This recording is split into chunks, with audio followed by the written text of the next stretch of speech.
ओम नमो भगवते वासुदेवाय। आप सभी का हिंदू धर्म की कथाएं चैनल में हार्दिक स्वागत है।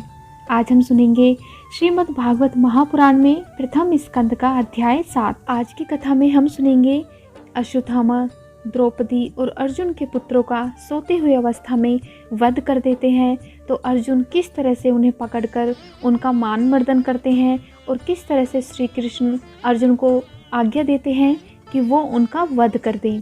इससे पहले के अध्यायों में हम भगवान के अवतारों का और श्री नारद मुनि के पूर्व चरित्र का वर्णन सुन चुके हैं।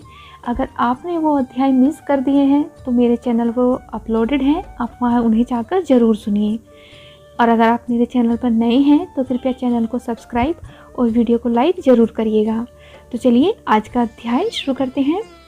श्री शौनक जी ने पूछा, सूत जी, सर्वज्ञ एवं सर्वशक्तिमान व्यास भगवान ने नारद जी का अभिप्राय सुन लिया, फिर उनके चले जाने पर उन्होंने क्या किया? श्री सूत जी ने कहा, ब्रह्म नदी सरस्वती के पश्चिम तट पर समप्रयास नाम का एक आश्रम है। वहाँ ऋषियों के यज्ञ चलते ही रहते हैं। वहाँ व्यास जी का अपना आश्रम है। उसके चारों ओर बेर का सुंदर वन है। उस आश्रम में बैठकर उन्होंने आचमन किया और स्वयं अपने मन को सम्माहित किया। उन्होंने भक्त योग के द्वारा अपने मन को पूर्णतया एकाग्र और निर्मल करके आदि पुरुष परमात्मा और उनके आश्रय से रहने वाली माया को देखा। इसी माया से मोहित होकर यह जीव 3 गुणों से अतीत होने पर भी अपने को त्रिगुणात्मक मान लेता है और इस मान्यता के कारण होने वाले अनर्थों को भोगता है। इन अनर्थों की शांति का साक्षात साधन है केवल भगवान का भक्ति योग, परंतु संसार के लोग इस बात को नहीं जानते।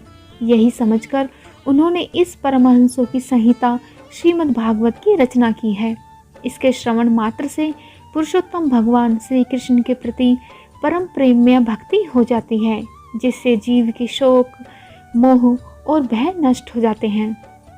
उन्होंने इस भागवत संहिता का निर्माण और पुनरावृत्ति करके इसे अपने निर्वृत्ति परायण पुत्र श्री शुकदेव जी को पढ़ाया। श्री शौनक जी ने पूछा, श्री शुकदेव जी तो अत्यंत निर्वृत्ति परायण हैं, उन्हें किसी भी वस्तु की अपेक्षा नहीं है।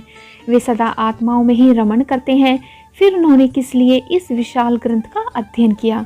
श्री सूत जी ने कहा, जो लोग ज्ञानी हैं, जिनकी अविद्या की गांठ खुली गई है और जो सदा आत्मा में ही रमण करने वाले हैं, वे भी भगवान को हेतु रहित भक्ति किया करते हैं, क्योंकि भगवान के गुण ही ऐसे मधुर हैं जो सबको अपनी ओर खींच लेते हैं। फिर श्री शुकदेव जी तो भगवान के भक्तों के अत्यंत प्रिय और स्वयं भगवान वेद व्यास के पुत्र हैं। भगवान के गुणों ने उनके हृदय को अपनी ओर खींच लिया और उन्होंने इससे विवश होकर इस विशाल ग्रंथ का अध्ययन किया। शौनक जी, अब मैं महर्षि परीक्षित के जन्म, कर्म और मोक्ष की तथा पांडवों के स्वर्गरोहण की कथा कहता हूँ, क्योंकि इन्हीं से भगवान श्री कृष्ण की अनेकों कथाओं का उदय होता है। जिस समय महाभारत युद्ध में कौरव और पांडव दोनों पक्षों के बहुत से वीर गति को प्राप्त हो चुके थे और भीमसेन की गदा के प्रहार से दुर्योधन की जांघें टूट चुकी थी, तब अश्वत्थामा ने अपने स्वामी दुर्योधन का प्रिय कार्य समझकर द्रौपदी के सोते हुए पुत्रों के सिर काटकर उसे भेंट किए। यह घटना दुर्योधन को भी अप्रिय ही लगी, क्योंकि ऐसे नीच कर्म की सभी निंदा करते हैं। उन बालकों की माता द्रौपदी अपने पुत्रों का निधन सुनकर अत्यंत दुखी हो गई। उसकी आंखों में आंसू छलछला आए, वह रोने लगी। अर्जुन ने उसे सांत्वना देते हुए कहा, कल्याणी, मैं तुम्हारे आंसू तब पोंछूंगा जब उस आतताई ब्राह्मण धम का सिर गांडीय धनुष के बाणों से काटकर तुम्हें भेंट करूंगा और पुत्रों की अंत्येष्टि क्रिया के बाद तुम उस पर पैर रखकर स्नान करोगी। अर्जुन ने इन मीठी और विचित्र बातों से द्रौपदी को सांत्वना दी और अपने मित्र भगवान श्री कृष्ण की सलाह से उन्हें सारथी बनाकर कवच धारण करके और अपने भयानक गांडीव धनुष को लेकर वे रथ पर सवार हुए तथा गुरुपुत्र अश्वत्थामा के पीछे पड़े। बच्चों की हत्या से अश्वत्थामा भी मन में उद्विग्न हो गया था। तब उसने दूर से ही देखा था कि अर्जुन मेरी ओर झपटते हुए आ रहे हैं। तब वह अपने प्राणों की रक्षा के लिए पृथ्वी पर जहाँ तक भाग सकता था रुद्र से भयभीत सूर्य की गति की भांति भागता रहा। जब उसने देखा कि मेरे रथ के घोड़े थक गए हैं और मैं बिल्कुल अकेला हूँ, तब उसने अपने को बचाने का एकमात्र साधन ब्रह्मास्त्र ही समझा। यद्यपि उसे ब्रह्मास्त्र को लौटाने की विधि मालूम न थी, फिर भी प्राण संकट में देखकर उसने आचमन किया और ध्यानस्थ होकर ब्रह्मशास्त्र का संधान किया। उस अस्त्र से सब दिशाओं में एक बड़ा प्रचंड तेज फैल गया। अर्जुन ने देखा कि अब तो मेरे प्राणों पर ही आ बनी है। तब उन्होंने श्री कृष्ण से प्रार्थना की कि हे श्री कृष्ण, तुम सच्चिदानंद स्वरूप परमात्मा हो, तुम्हारी भक्ति अनंत है, तुम्हारी शक्ति अनंत है, तुम ही भक्तों को अभय देने वाले हो। जो संसार की धधकती हुई आग में जल रहे हैं, उन जीवों को उससे उबारने वाले एकमात्र तुम ही हो। तुम प्रकृति से परे रहने वाले आदि पुरुष साक्षात परमेश्वर हो। अपनी चित्त शक्ति से बहिरंग एवं त्रिगुणमयी माया को दूर भगाकर अपने आदित्य रूप में स्थित करो। वही तुम अपने प्रभाव से माया मोहित जीवों के लिए धर्मादि रूप कल्याण का विधान करते हो। तुम्हारा यह अवतार पृथ्वी का भार हरण करने के लिए और तुम्हारे अनन्य प्रेमी भक्तजनों के निरंतर स्मरण ध्यान करने के लिए है। स्वयं प्रकाश स्वरूप श्री कृष्ण, यह भयंकर तेज सब ओर से मेरी ओर आ रहा है। यह क्या है और कहाँ से और क्यों आ रहा है, इसका मुझे बिल्कुल पता नहीं है। तब श्री कृष्ण भगवान ने कहा, अर्जुन, यह अश्वत्थामा का चलाया हुआ ब्रह्मास्त्र है। यह बात समझ लो कि प्राण संकट उपस्थित होने से उसने इसका प्रयोग तो कर लिया है, परंतु यह इस अस्त्र को लौटाना नहीं जानता। किसी भी दूसरे अस्त्र से इसको दबा देने की शक्ति नहीं है। तुम शस्त्रास्त्र विद्या को भली भांति जानते हो। ब्रह्मास्त्र के तेज से ही इस ब्रह्मास्त्र की प्रचंड आग को बुझा दो। सूत जी कहते हैं, अर्जुन विपक्षी वीरों को मारने में बड़े प्रवीण थे। भगवान की बात सुनकर उन्होंने आचमन किया और भगवान की परिक्रमा करके ब्रह्मास्त्र के निवारण के लिए ब्रह्मास्त्र का ही संधान किया। बाणों से वशिष्ठ उन दोनों ब्रह्मास्त्रों के तेज प्रलयकालीन सूर्य एवं अग्नि के समान आपस में टकराकर सारे आकाश और दसों दिशाओं में फैल गए और बढ़ने लगे। तीनों लोकों को जलाने वाली उन दोनों अस्त्रों की बढ़ी हुई लपटों से प्रजा जलने लगी और उसे देखकर सबने यही समझा कि यह प्रलयकारी सामर्थक अग्नि है। उस आग से प्रजा का और लोकों का नाश होते देखकर भगवान की अनुमति से अर्जुन ने उन दोनों को ही लौटा दिया। अर्जुन की आंखें क्रोध से लाल लाल हो रही थीं। उन्होंने झपटकर उस क्रूर अश्वत्थामा को पकड़ लिया और जैसे कोई रस्सी से पशुओं को बांध ले वैसे ही बांध दिया। अश्वत्थामा को बलपूर्वक बांधकर अर्जुन ने जब शिविर की ओर ले जाना चाहा, तब उनसे कमल नयन भगवान श्री कृष्ण ने कुपित होकर कहा कि अर्जुन, इस ब्राह्मण धाम को छोड़ना ठीक नहीं है। इसको तो मार ही डालो। इसने रात में सोए हुए निरपराध बालकों की हत्या की है।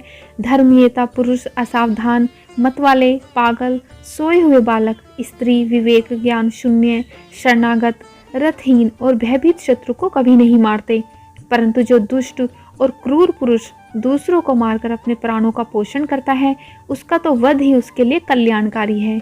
क्योंकि जैसी आदत को लेकर यदि वह जीता है तो और भी पाप कमाता है और उन पापों के कारण नरकगामी होता है। फिर भी मेरे सामने ही तुमने द्रौपदी से प्रतिज्ञा की थी कि मानवती, जिसने तुम्हारे पुत्रों का वध किया है उसका सिर मैं उतार लाऊंगा। तो इस पापी कुलाहारी आताताई ने तुम्हारे पुत्रों का वध किया है और अपने स्वामी दुर्योधन को भी दुख पहुंचाया है। इसलिए अर्जुन, इसे मार ही डालो। भगवान श्री कृष्ण ने अर्जुन के धर्म की परीक्षा लेने के लिए इस प्रकार प्रेरणा की, परंतु अर्जुन का हृदय महान था। यद्यपि अश्वत्थामा ने उसके पुत्रों की हत्या की थी, फिर भी अर्जुन में मन में गुरुपुत्र को मारने की इच्छा नहीं हुई। इसके बाद अपने मित्र और सारथी श्री कृष्ण के साथ वे अपने युद्ध शिविर में पहुंचे। वहां अपने मृत पुत्रों के लिए शोक करती हुई द्रौपदी को उसे सौंप दिया। द्रौपदी ने देखा कि अश्वत्थामा पशु की तरह बांधकर लाया गया है। निंदित कर्म करने के कारण उसका मुख नीचे की ओर झुका हुआ है। अपना अनिष्ट करने वाले गुरुपुत्र अश्वत्थामा को इस प्रकार अपमानित देखकर द्रौपदी का कोमल हृदय कृपा से भर आया और उसने अश्वत्थामा को नमस्कार किया। गुरुपुत्र का इस प्रकार बांधकर लाया जाना सती द्रौपदी को सहन नहीं हुआ। उसने कहा, छोड़ दो, इन्हें छोड़ दो। ये ब्राह्मण हैं, हम लोगों के अत्यंत पूजनीय हैं, जिनकी कृपा से आपने रहस्य के साथ सारे धनुर्वेद और प्रयोग तथा उपसंहार के साथ संपूर्ण शास्त्रों का ज्ञान प्राप्त किया है। ये आपके आचार्य द्रोण ही के पुत्र के रूप में आपके सामने खड़े हैं। उनकी अर्धांगिनी कृपी अपनी वीर पुत्र की ममता से ही अपने पति का अनुगम नहीं कर सकी। वे अभी जीवित हैं। महाभाग्यवान आर्यपुत्र आप तो बड़े धर्मज्ञ हैं। जिस गुरुवंश की नित्य पूजा और वंदना करनी चाहिए, उसी को व्यथा पहुंचाना आपके योग्य कार्य नहीं है। जैसे अपने बच्चों के मर जाने से मैं दुखी होकर रो रही हूँ और मेरी आंखों से बार बार आंसू निकल रहे हैं, वैसे ही इनकी माता पतिव्रता गौतमी न रोए। जो उच्छुगल राजा अपने कुकृत्यों से ब्राह्मण कुल को कुपित कर दे, वह कुपित ब्राह्मण कुल उन राजाओं को सपरिवार शोकाग्नि में डालकर शीघ्र ही भस्म कर देता है। सूत जी ने कहा, शौनकादि ऋषियों, द्रौपदी की बात धर्म और न्याय के अनुकूल थी। उसमें कपट नहीं था, करुणा और समता थी। अतएव राजा युधिष्ठिर ने रानी के इन हितभरे श्रेष्ठ वचनों का अभिनंदन किया। साथ ही नकुल, सहदेव, सात्यकी, अर्जुन, स्वयं भगवान श्री कृष्ण और वहां पर उपस्थित सभी नर नारियों ने द्रौपदी की बात का समर्थन किया। उस समय क्रोधित होकर भीमसेन ने कहा, जिसने सोते हुए बच्चों को न अपने लिए और न अपने स्वामी के लिए बल्कि व्यर्थ ही मार डाला, उसका तो वध ही उत्तम है। भगवान श्री कृष्ण ने द्रौपदी और भीमसेन की बात सुनकर और अर्जुन की ओर देखकर कुछ हंसते हुए से कहा। भगवान श्री कृष्ण बोले, पतित ब्राह्मण का भी वध नहीं करना चाहिए और आतताई को मार ही डालना चाहिए। शास्त्रों में मैंने ही ये दोनों बात कही हैं, इसलिए मेरी दोनों आज्ञाओं का पालन करो। तुमने द्रौपदी को सांत्वना देते समय जो प्रतिज्ञा की थी, उसे भी सत्य करो। साथ ही भीमसेन, द्रौपदी और मुझे जो प्रिय हो वह भी करो। सूत जी कहते हैं, अर्जुन भगवान के हृदय की बात तुरंत ताड़ गए और उन्होंने अपनी तलवार से अश्वत्थामा के सिर की मणि उसके बालों के साथ उतार ली। बालों की हत्या करने से वह श्रीहीन तो पहले ही हो गया, अब मणि और ब्रह्म तेज से भी रहित हो गया। इसके बाद उन्होंने रस्सी का बंधन खोलकर उसे शिविर से निकाल दिया। मूंड देना, धन छीन लेना और स्थान से बाहर निकाल देना, यही ब्राह्मण धर्मों का वध है। उनके लिए इससे भिन्न शारीरिक वध का विधान नहीं है। पुत्रों की मृत्यु से द्रौपदी और पांडव सभी शोकातुर हो रहे थे। अब उन्होंने अपने मरे हुए भाई बंधुओं की दाहादी अंत्येष्टि क्रिया की। तो आज की श्रीमद् भागवत महापुराण के प्रथम स्कंद की अध्याय यहीं पर समाप्त होता है। इससे आगे की कथा हम अगले अध्याय में सुनेंगे।